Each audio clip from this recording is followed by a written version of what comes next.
Shalom, salam, damai sejahtera dalam kasih Tuhan. Jumpa kembali dengan saya Pendeta Lukas Eko Sukoco dari Padepokan Diakonia Mitra Kinasih IKJ Purworejo. Saudara, RHI kali ini saya mau mengajak kita untuk merenungkan tentang pertobatan dan pengakuan dosa. Pertobatan dan pengakuan dosa. Kenapa ini penting? Begini saudara, Tuhan Maha Kasih, Tuhan menyertai kita, Tuhan memberkati kita di dalam Yesus.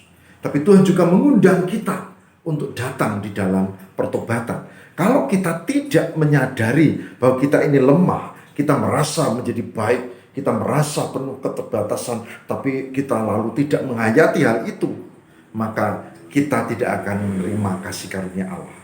Oleh sebab itu, kita harus melatih diri untuk bertobat senantiasa, mengakui keterbatasan dan kelemahan kita. Saya ajak ibu bapak dan saudara untuk belajar tentang hal ini. Pertama, mari kita mencermati dari kitab yang sangat penting, yaitu di dalam kitab 1 Yohanes 1 ayat 8. 1 Yohanes 1 ayat 8. Ayat ini berkisah tentang pentingnya kesadaran bahwa kita berdosa. Demikian, 1 Yohanes 1 ayat 8.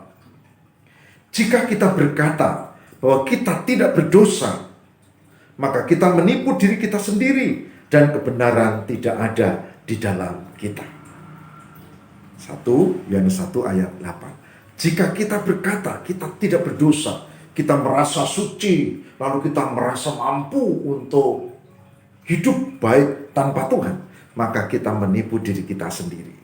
Orang beriman, orang Kristen diajak untuk mengandalkan Tuhan, untuk menyadari diri yang penuh kelemahan. Kita diundang untuk sungguh-sungguh memohon pengampunan atas dosa dan bertobat. Maka 1 Yohanes 1 ayat 8 mengisahkan, kalau kita merasa diri kita baik, suci, dan tidak berdosa, maka itu kita menipu diri kita sendiri. Saudara, ada satu pujian yang dilantunkan oleh anak-anak, maaf ya, dalam bahasa Jawa, yaitu Saestu Kedunung Kulo. Sungguh kami menyesal karena kami hidup penuh dengan keterbatasan, cacat celah, dan dosa. Saestu Kedunung. Mari kita hayati pujian berikut ini dan nanti kita bahas di dalam naungan kasih Tuhan.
Saudara yang terkasih di dalam Tuhan, nyanyian tadi memberi pelajaran penting buat kita, karena kita menemukan dan dilatih untuk memiliki sikap mengaku dosa dan bertobat. Saestu ketuwung kula dalam pujian tadi. Nyanyian tadi juga mengajak kita untuk mampu menyadari diri sebagai manusia yang penuh keterbatasan dan kelemahan, dan Tuhan yang Maha Kasih itu yang menolong kita. Dan nyanyian tadi juga mengajak kita untuk sungguh-sungguh mempersiapkan diri dengan baik. Saudara, oleh sebab itu, mari kita belajar tentang pertobatan. Di kitab Mazmur 32, ada satu ungkapan yang menarik, saudara. Mazmur 32, kalau saudara baca, itu judulnya kebahagiaan orang yang diampuni dosanya. Demikian, berbahagialah, Mazmur 32, berbahagialah orang yang diampuni pelanggarannya, yang dosanya ditutupi. Berbahagialah manusia yang kesalahannya tidak diperhitungkan Tuhan, dan yang tidak berjiwa penipu. Saudara, berbahagialah. Kalau saya salah, lalu saya minta maaf, dan kemudian minta maaf dan katakan, oh enggak apa-apa Pak, memang Bapak ini saya paham, saya mengampuni, saya menerima. Oh, senang enggak? Kalau kita punya salah lalu diapura, diampuni, senang kan? Itu juga yang terjadi kita kepada Tuhan. Masalahnya mau enggak kita mengakui keterbatasan kelemahan kita, dan sungguh-sungguh kita mau bertobat. Saudara, kebiasaan kita memang tidak gampang ya. Kadang-kadang kita jelas salah aja, kita tidak mau minta maaf. Bahkan kadang-kadang kita masih sudah bilang begini, sudah jelas saya salah, jelas salah, masih bilang begini, ya kalau saya salah, kenapa sih tidak mau ngomong ya saya salah? Kenapa mengatakan kalau berarti dia tidak legowo, tidak mau mengakui kalau dia salah. Harusnya saya salah, minta maaf. Kadang-kadang kita tidak begitu. Ya kalau saya dianggap salah, nah begitu kan? Nggak mau. Tapi Alkitab mengajari kita supaya kita kalau salah kita mau mengaku, dan kita sungguh-sungguh mengaku. Apalagi di depan Tuhan. Tuhan Maha tahu loh. Tuhan Maha tahu, jadi kita tidak bisa menyembunyikan apapun di depan Tuhan.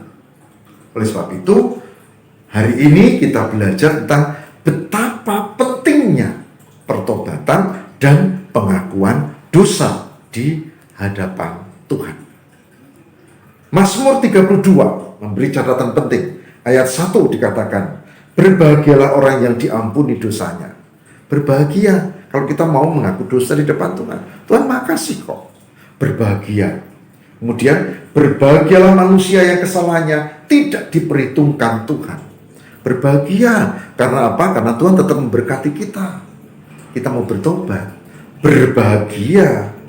Gitu. Nah, kalau tidak dilukiskan di ayat 3, Mazmur 32 ayat 3. Dilukiskan apa? Dilukiskan begini. Selama aku berdiam diri, aku menutupi, gitu ya, aku tidak mau bertobat, dikatakan. Selama aku berdiam diri, tulang-tulangku menjadi lesu, karena aku mengeluh sepanjang hari. Kalau tidak mau bertobat, maka lesu, hanya mengeluh sepanjang hari, tidak diberkati. Mazmur 32 ayat 3. Lalu ayat 4. Nah, ini akibat nih, ayat 4. Mazmur 32 ayat 4. Sebab siang malam tanganmu menekan aku dengan berat, sungsungku menjadi kering seperti teriknya musim panas. Ini karena apa? Karena Tuhan Maha tahu kalau kita tidak mengaku, justru kita menjadi tidak bahagia. Maka yang dilakukan Daud, dan itu yang diajak saudara-saudara dan saya kita melakukan, saudara-saudara, itu di ayat berikutnya, ayat 5, Mazmur 32 ayat 5. Mazmur 32 ayat 5. Apa? Mazmur 32 ayat 5 dikatakan begini. Dosaku ku beritahukan kepadamu. Dosaku ku beritahukan kepadamu, ini Tuhan. Dan kesalahanku tidak kusembunyikan. Aku akan mengaku kepada Tuhan pelanggaranku. Dan Engkau mengampuni kesalahanku. Saudaraku, dari Mazmur 32 ini meneruskan tadi yang 1 Yohanes 1 ayat 8, saya sebagai hambanya mengajak, mari kita setiap hari belajar tidak hanya berdoa mohon. Kadang kita kalau doa itu mohon, minta. Belajarlah bersyukur. Dan belajarlah hari ini berdoa itu juga bertobat. Karena mungkin hari ini sebelum kita tidur bertobat. Mungkin hari ini kita sudah menyakiti orang lain, ucapan kita. Mungkin hari ini tidak kita sadari, kita juga berdosa. Mungkin hari ini kita berbuat kekilapan. Oleh sebab itu, bertobat adalah jalan keluarnya. Barang siapa yang mau bertobat, diampuni. Dan barang siapa yang mau diampuni, maka dia akan menjadi orang yang berbahagia di dalam Tuhan. Dikatakan di Mazmur 32. Tuhan memberkati. Mari kita berdoa. Marilah kita berdoa. Tuhan, berkatilah kami, supaya kami memiliki kejujuran dan keberanian untuk mengaku kesalahan dan bertobat, baik kepada sesama terlebih di dalam Tuhan dan kepada Tuhan. Sehingga kami hidup untuk diperbarui senantiasa oleh kasih-Mu dan diampuni dosa-dosa kami. Ampunilah ya Tuhan, dan berkati bahkan semua yang mengikuti program ini. Berkati kami untuk membina relasi dengan Tuhan, memiliki kemampuan untuk memohon pengampunan, bertobat, dan hidup lebih baik lagi. Kami mohon kabulkan doa kami. Begitu juga yang sekarang masih sakit dan kurang sehat, jamah dengan kuasa-Mu. Semoga diberi kesehatan. Inilah doa kami, demi Kristus pengantara kami. Haleluya. Amin.